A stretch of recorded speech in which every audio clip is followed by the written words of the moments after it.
Chers frères et sœurs, enfants, jeunes hommes, jeunes filles, chers amis, bonsoir.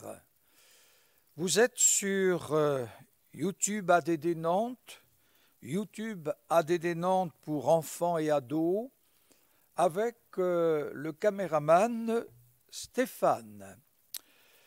Nous allons ouvrir la parole de Dieu dans l'évangile de Luc au chapitre 16e à partir du verset 1er. Jésus dit aussi à ses disciples: un homme riche avait un économe qui lui fut dénoncé comme dissipant ses biens. Il l'appela et lui dit: qu'est-ce que j'entends dire de toi? Rends compte de ton administration, car tu ne pourras plus administrer mes biens. L'économe dit en lui-même: que ferai-je, puisque mon maître m'ôte l'administration de ses biens? Travailler à la terre, je ne le puis, mendier, j'en ai honte, je sais ce que je ferai, pour qu'il y ait des gens qui me reçoivent dans leur maison quand je serai destitué de mon emploi. Et faisant venir chacun des débiteurs de son maître, il dit au premier: combien dois-tu à mon maître? 100 mesures d'huile, répondit-il, et lui dit: prends ton billet, assieds-toi vite et écris 50. Il dit ensuite à un autre: et toi, combien dois-tu? 100 mesures de blé, répondit-il, et lui dit: prends ton billet et écris 80.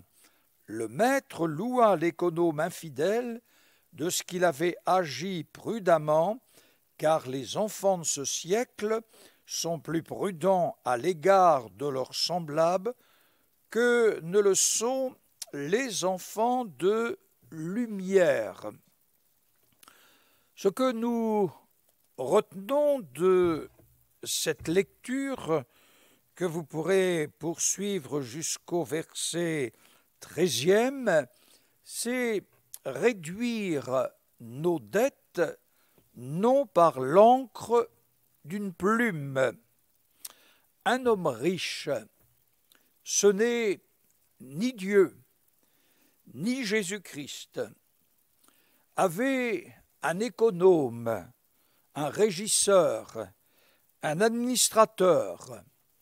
L'économe avait les pleins pouvoirs, c'est-à-dire le sceau, l'anneau, la chevalière, pour s'occuper des affaires de son maître.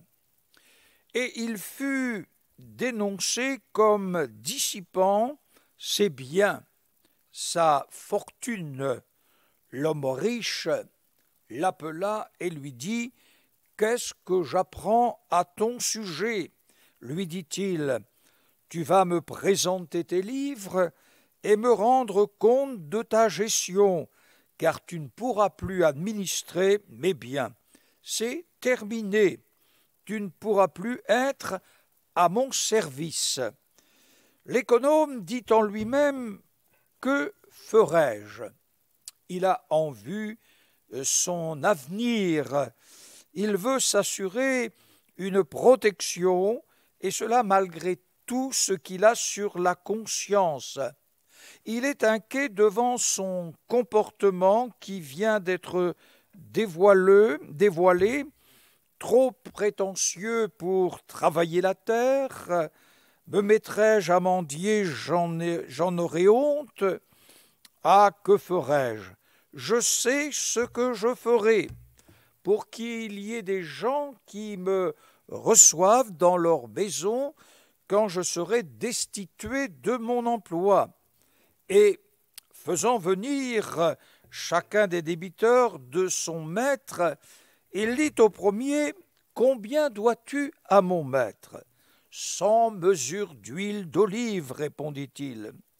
Et lui dit: prends ton billet, assieds-toi vite et écrit 50. Réduire la dette non par l'encre d'une plume. Il dit ensuite à un autre, « Et toi, combien dois-tu? 100 mesures de blé.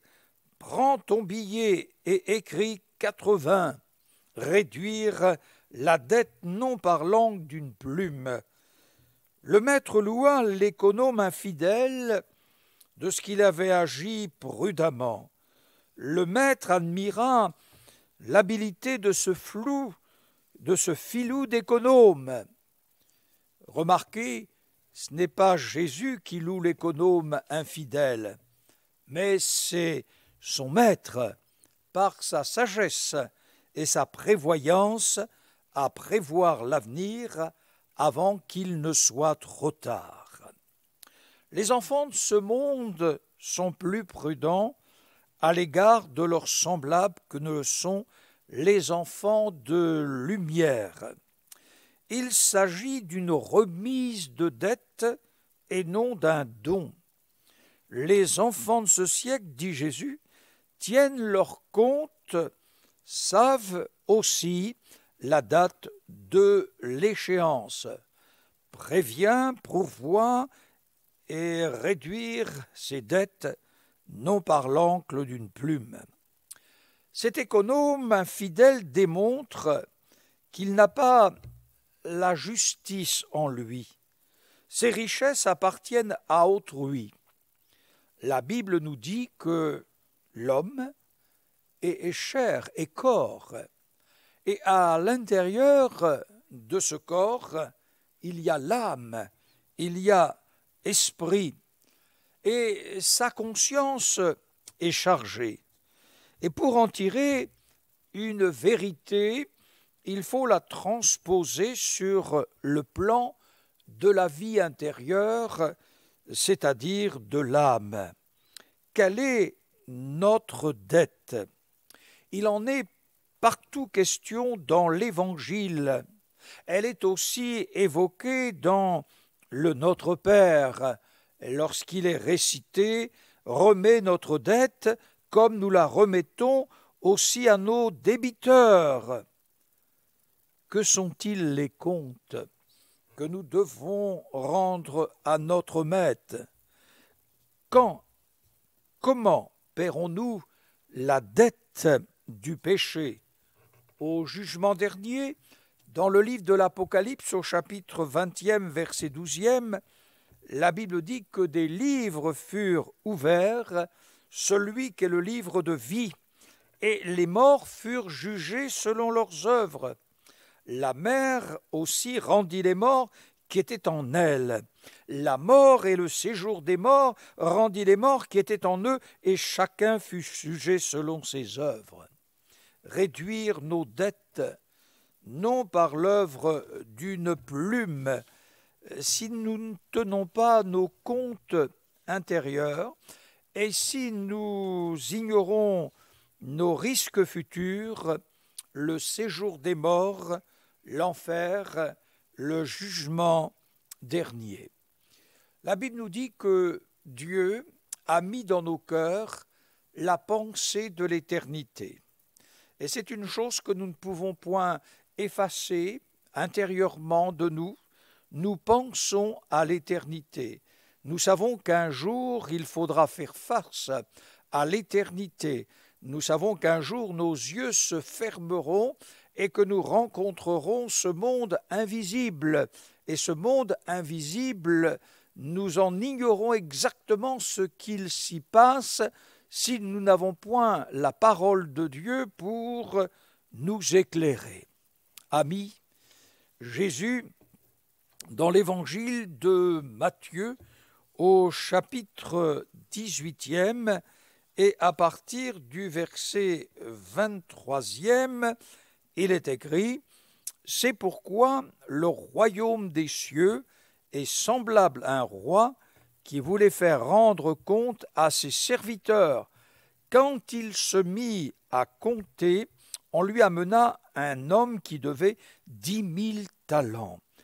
Comme il n'avait pas de quoi payer, son maître ordonna qu'il fût vendu, lui, sa femme, ses enfants et tout ce qu'il avait, et que la dette fut acquittée. Le serviteur, se jetant à terre, se prosterna devant lui et dit, « Seigneur, aie patience envers moi, et je te paierai tout. » Ému de compassion, le maître de ce serviteur le laissa aller et lui remit la dette. Voilà une histoire extraordinaire. Le royaume des cieux est semblable à un roi. Et là, le roi, c'est le Seigneur. C'est celui qui fait rendre les comptes à ses serviteurs. Et tout à coup, on amène un homme qui lui devait 10 000 talents. C'était une véritable fortune. À vue humaine, eh bien, il n'y avait aucune possibilité de pouvoir rembourser. On se demande même pourquoi on a pu tolérer dans la vie de cet homme un tel emprunt. Et voici que son maître ordonna qu'il fût vendu. Lui, sa femme, ses enfants et tout ce qu'il avait, et que la dette fût acquittée. Et devant la sentence, la Bible dit que le serviteur, se jetant à terre, se prosterna devant lui et lui dit, « Seigneur, aie patience envers moi, et je te paierai tout. » Il réclame la patience. Et il dit, « Je te paierai tout. » En réalité, cette somme est impossible à régler, mais il demande la patience. Et devant son attitude, voici que, Seigneur, la Bible nous dit, ému de compassion, le maître de ce serviteur le laissa aller et lui remit sa dette. Oui, réduire notre dette, non par l'encre d'une plume, mais par le sang de Jésus-Christ à la croix du calvaire, car le salut vient du calvaire, là où Jésus a tout accompli.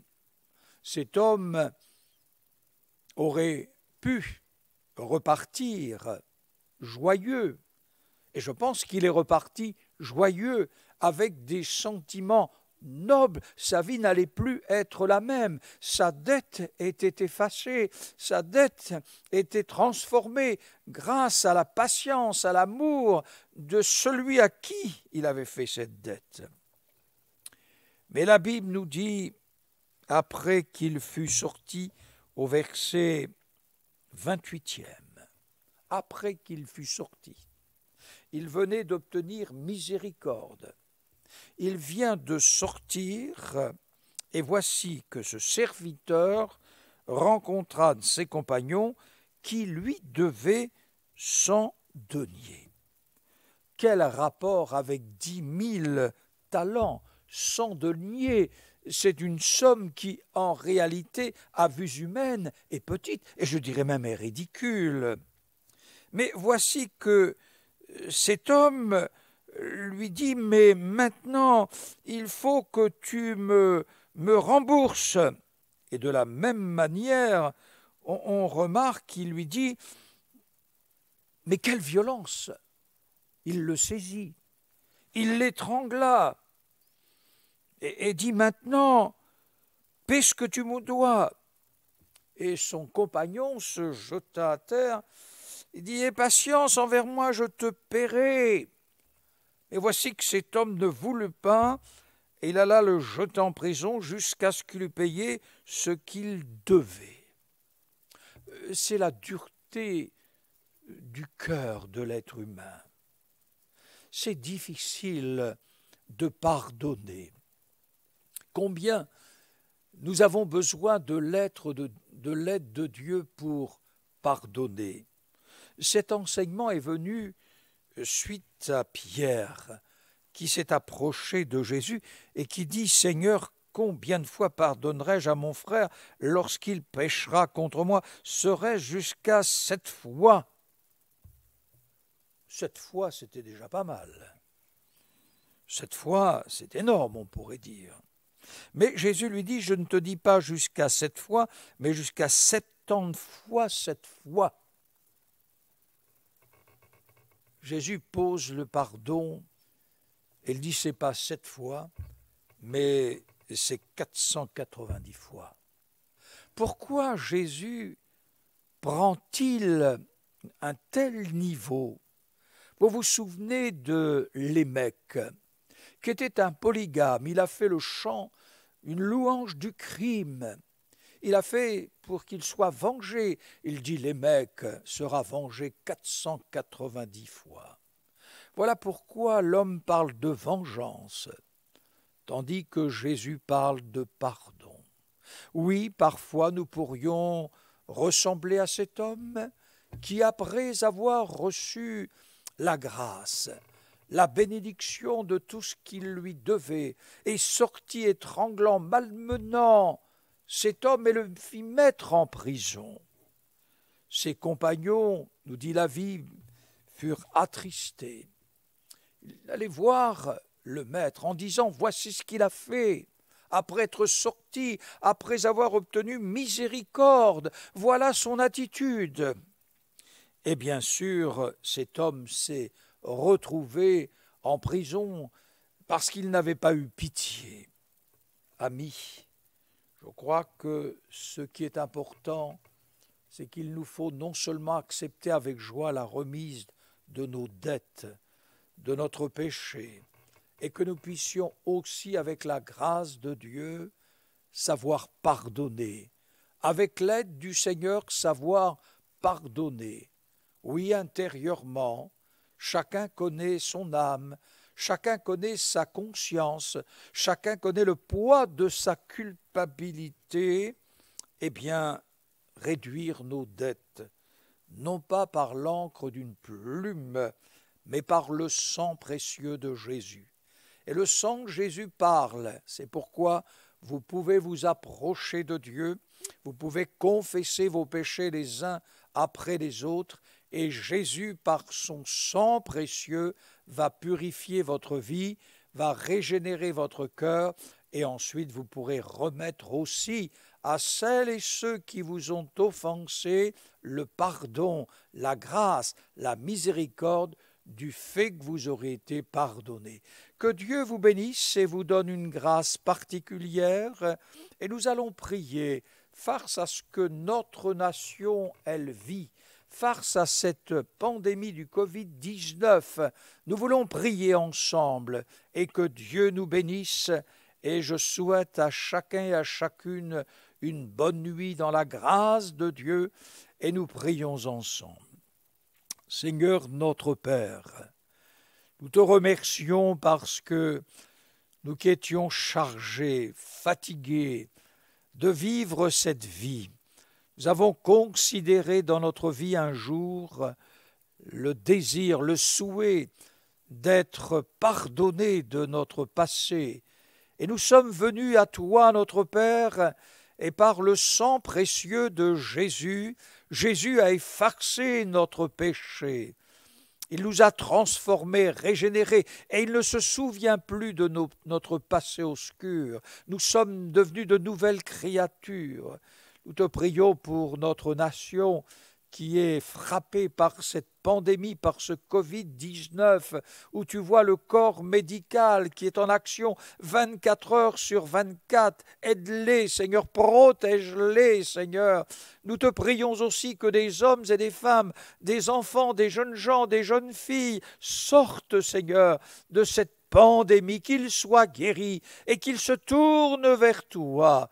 Nous te louons et nous te remercions pour ta miséricorde. Fais grâce aux nations et que tous se tournent vers toi, implorant ta grâce et ta bénédiction dans le nom de Jésus. Amen.